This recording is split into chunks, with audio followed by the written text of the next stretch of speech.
Hello again. So in this video, we're going to focus on community, conflict, and cohesion, providing a theological response as we continue to examine some of the theological anthropology solutions to some of the realities facing the African continent. The conversations around theological responses to reconciliation and cohesion has been one of my areas of interest in academic research. In this presentation, I'll examine the challenges around what is bedeviling the African continent, especially looking at three particular issues: the issues around tribalism, or what is normally called the negative ethnicity, or ethnocentrism, greed, and dehumanization, which have really derailed Africa's progress.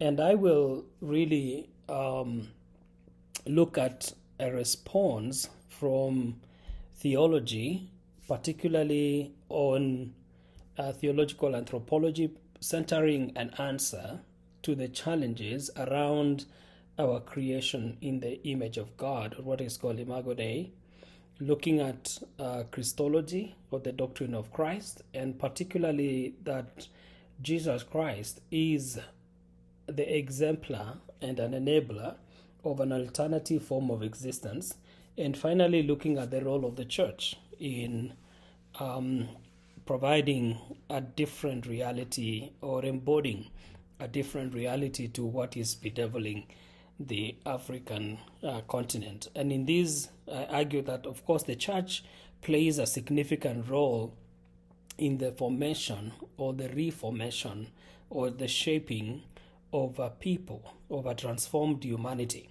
And though the church is imperfect, the church is a physical representation of God's transforming work in the world, a breathing testimony of God's workings in the world. Now, let's do a quick recap of what are the issues in our continent.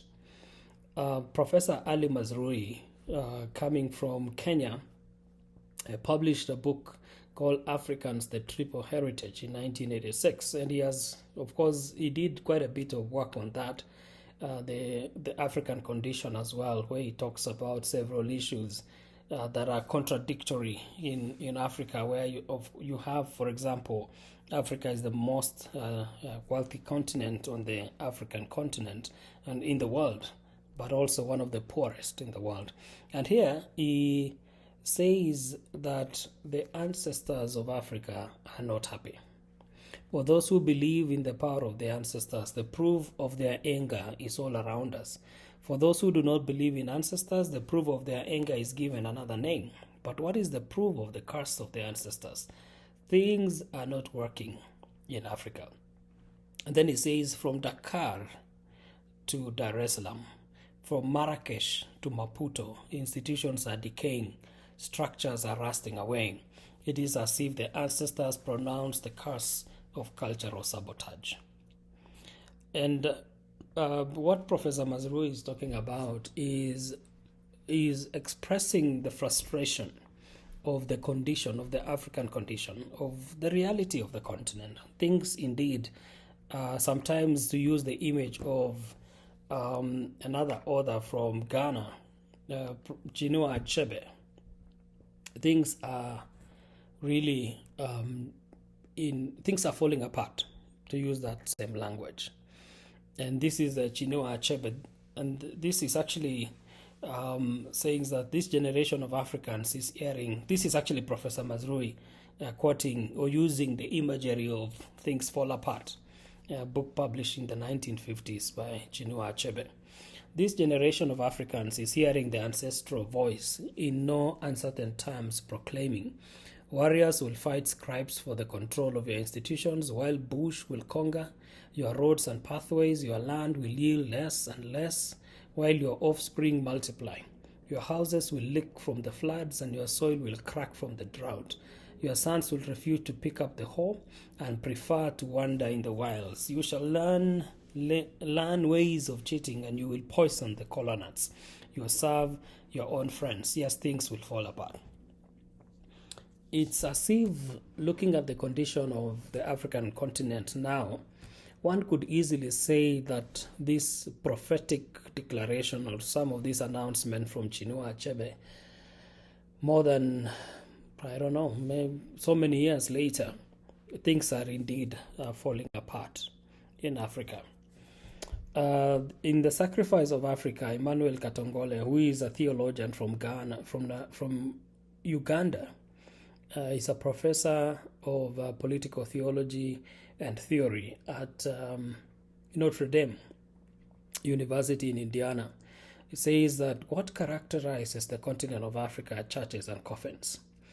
And he laments that churches and coffins, and he's going to use a language of a scholar from Cameroon who wrote my African Faith, Jean-Marc Eller, says that churches and coffins can coexist is a sad thing, because it is like spitting on the face of the God that Christians worship. But then what in The Sacrifice of Africa, Katongole is saying that churches and coffins are the images of Africa today. And it is truly sad that this is really what is happening. In 2025, we see a lot of devastation, a lot of killings of the African people. We see pain, we see suffering, we see dehumanization, we see loss of lives. We had elections in Tanzania just a few weeks ago, and that more than 4,000 people died just because of elections. In Kenya in 2007, almost 2,000 people died. And you have the slaughter of people now ongoing in the DRC, in Nigeria, in Mozambique, by Islamic or is by terrorist groups that are slaughtering people, Boko Haram, by ISIS, by Al-Shabaab in Kenya, in the northern part of Kenya, where we have had slaughter of people, and so on and on and on. So there is a lot of really devastation ongoing in Africa. We have another reference here, Wangari Maathai. Professor Wangari Maathai she was a Kenyan scholar, an environmentalist, and a Nobel laureate. And she said in this book, The Challenge for Africa, the image of sub-Saharan Africa today is one of devastation, pain, primitive customs, civil disorder, armed militias, child soldiers, open sewers, corruption, dictatorship, genocide, and other dysfunctions. So I ask myself, is the image of Africa distorted? Not always. Yes, sometimes you can have exaggerations. You can have people exaggerating the story, because there is really indeed great things going on in Africa. But yet also, on the other hand, we have quite a lot of pain on the continent. We have had, for example, coup d'etats or attempted coup d'etats or unconstitutional regime changes. A scholar from Kenya documented attempted regime changes and constitutional regime changes from 2010 to 2021, and he said we have had so many of them, like 37, and that is until 2021. I think we've even had a few after 2021, and we have killings, as I have mentioned, by Boko Haram, by Fulani. We have Al-Shabaab and so many other groups. We have ethnocentrism or tribalism that tears the continent apart, especially because it is tied up to politics. Politicians resource or use tribal affiliations for benefits. Greed is a major issue in Africa, and as well as dehumanization. I will come back to that. So we have the problem of ethnocentrism, as I've talked about. Africa is blessed with a rich diversity of people groups and cultures. Cultural and religious beliefs, music, sports, celebration, languages, and so on is an expression of the beauty of the continent. And yet, some of these things that should unify the continent sometimes become things that divide us. So that we have people now really hating one another, killing one another, and we have ethnic cleansing. We have people that have been pushed from their lands or their homes because of their tribal identities. We also have the problem of ethnic big men and big women. This is really a challenge of political leadership in Africa. Africa's politics are largely driven by ethnic big men and big women who control their communities. Ethnic communities regroup around these individuals, these patrons, and they form around, they coalesce around them, and these individuals really have a big say around what goes on in a community. And so they want to rally a community around that particular identity so that they can negotiate power. So that when what is called the national cake or the resources are shared, these particular individuals are able to negotiate on behalf of the communities.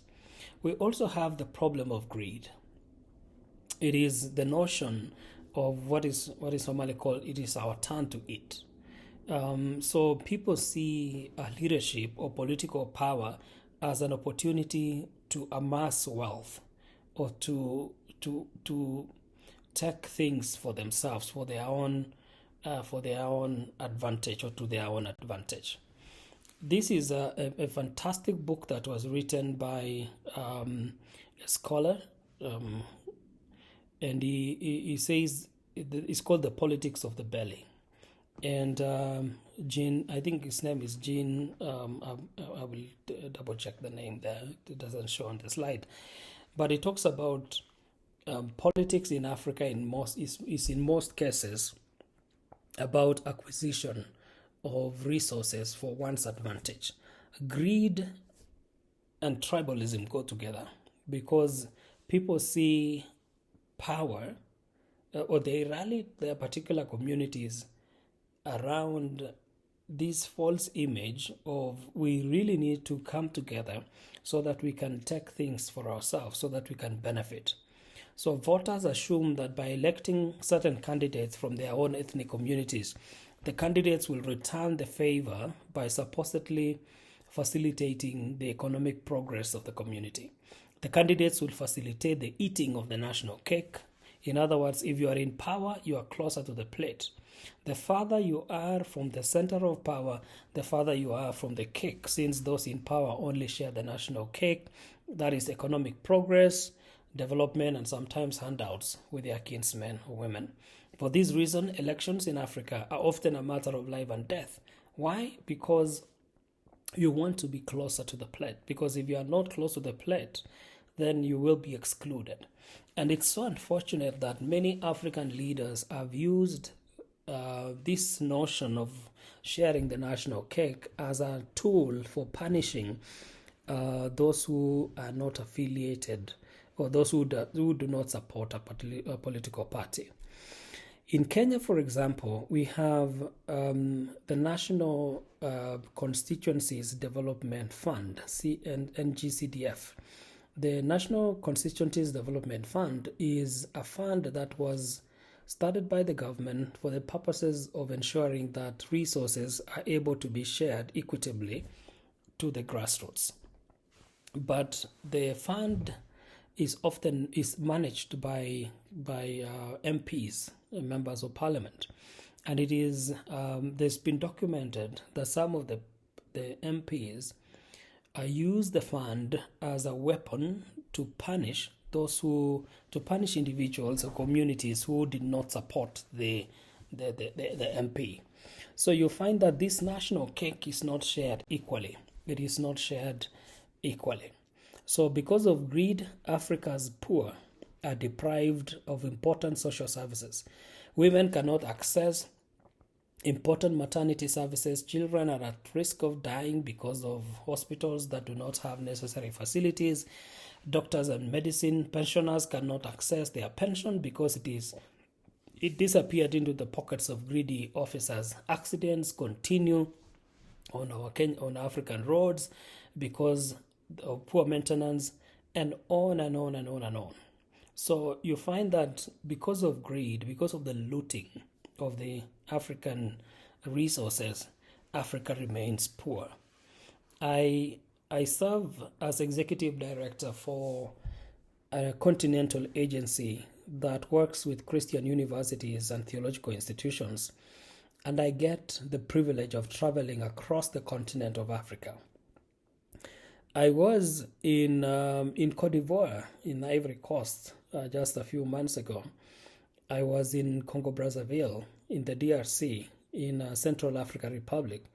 I have been to Angola in May 2025, and so many other countries, and the story is the same. Resources are not shared equally. Resources disappear in the hands of greedy individuals. And of course, I know there is the factor of the West looting Africa as well. I'm holding here in my hands a book by an Ethiopian scholar who teaches in the US, Alemayu Mekonnen, The West and China in Africa. And it's The West and China in Africa, Civilization Without Justice. And in this, of course, he documents the looting of the African continent by the West and China. And Rodney's book, How Europe Underdeveloped Africa, I think it was published maybe 30 years ago, is also an interesting book that talks about how Europe underdeveloped Africa. So I am aware that the West, East, and these powerful nations continue looting the continent, but also African leaders themselves are also continuing in that trajectory. The other thing that I wanted to talk about is dehumanization. Dehumanization is the tendency to view the vast majority of society as dead weight, disposable just like anything that gets hold of and dumped in a landfill. This is a direct quotation from Disposable Futures, The Seduction of Violence in the Age of Spectacle. I believe these two professors teach at McMaster University, and they talk about the culture of dehumanization that is ongoing in the world, that the world dehumanizes, that we treat each other, we treat people as if they are tools. I'm trying to open here. We treat one another as if we are not human, as if we dehumanize, we rob one another of our humanity for the sake of profit, for the sake of acquisition of power and privilege and acclaim. And so that is really the problem that we see on the African continent. Africans are some of the most dehumanized people in the world. Emmanuel Katongole says in page 17 of this book, even as I began to see these connections between African politics and the sacrificing of African lives, as well as the expectation and even anticipation of Africa's disposability, I was also beginning to see theologically that a new claim regarding African lives is being announced and enacted, namely that these are not unique, precious, and sacred lives. These are Africans, mere bodies to be used, mere masses to be exploited. That this theological claim has come to be widely assumed is obvious from the casualness with which the wastage of African lives is accepted. I do not know how else to really explain this apart from accept Katongole's view here. Africans are the most dehumanized groups. You can tell from just the way greedy individuals are looting resources from Africa. Wanton destruction of lives. I don't even know how to explain it. a very good example from my own country of Kenya. You have people looting from hospitals. You have the resources or some of the things that should have benefited the majority of individuals are being looted and used and sold, like the medicines that were supposed to be shared with the clinics and dispensaries in villages. Some people really take those things and sell to pharmacies, and then those pharmacies will sell those medicines at very exorbitant prices. We have been really dehumanized as African people. Accidents claiming the lives of thousands of people on the continent. You have poor safety measures. You have companies or these big corporations that are running industries with zero care or zero attention to safety mechanism. And when a life is lost, nothing seems to be done. So we have the dehumanization or the wastage of African lives. We have a scholar who says that Africans have become like commodities in a world trade system. We have become like commodities. We have become things that are being used. So the consequences of dehumanization is that human dignity doesn't matter in this kind of a world. Because, people can be used, abused, and then discarded. The police can get away with extrajudicial killings of citizens. Trivial everyday behaviors are criminalized and legitimized. Ordinary citizens are pawns in a predatory cartel's chase game. You have people that are running things, they're running the transport industry. They are running the fertilizer industry, agriculture sector. They are running the coffee industry, the tea industry. They run everything, and they don't care about the dignity of human life. They care about profits. And so this is really a very, very sad thing. So what is the way forward? We need to imagine Africa anew. And I believe that, let me read Katongole's view here. For a new future to take shape in Africa, the wanton sacrificing of African lives would have to be confronted, interrupted by a different story and its accompanying practices in which the sacredness, the preciousness, the inviolability, and the dignity of African lives are foregrounded. I absolutely agree with Katongole here. The wastage of African lives need to be disrupted by a better story, and that story should be grounded in the sanctity of human life. My doctoral dissertation was on exactly this area, and it has been published as a different way of being towards a reformed theology of ethnopolitical cohesion for the Kenyan context. And this, I believe, is what we need now. We need a different way of being, a different way of being human. And I center this around the creation of people in the image and likeness of God, that all human beings without exception are sacred. And we need to confront the destruction of human lives, and we need to engender this alternative way of being human, an alternative appropriate to those created in God's image. We really need this kind of perception of reality so that we protect life, we contend against anything that dehumanizes God's people. I believe also looking at life from the lenses of Christ can benefit us towards advancing the dignity of human life. Jesus, the Christ, provides an alternative existence to a life characterized by tribalism, greed, and dehumanization.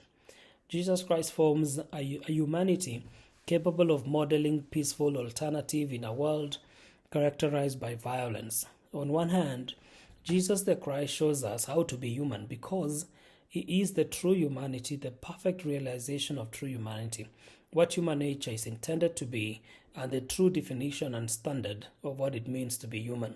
He is the true embodiment, the archetype, the pinnacle of what it means to be human. He is the image of God by excellence and the telos or the goal of humanity.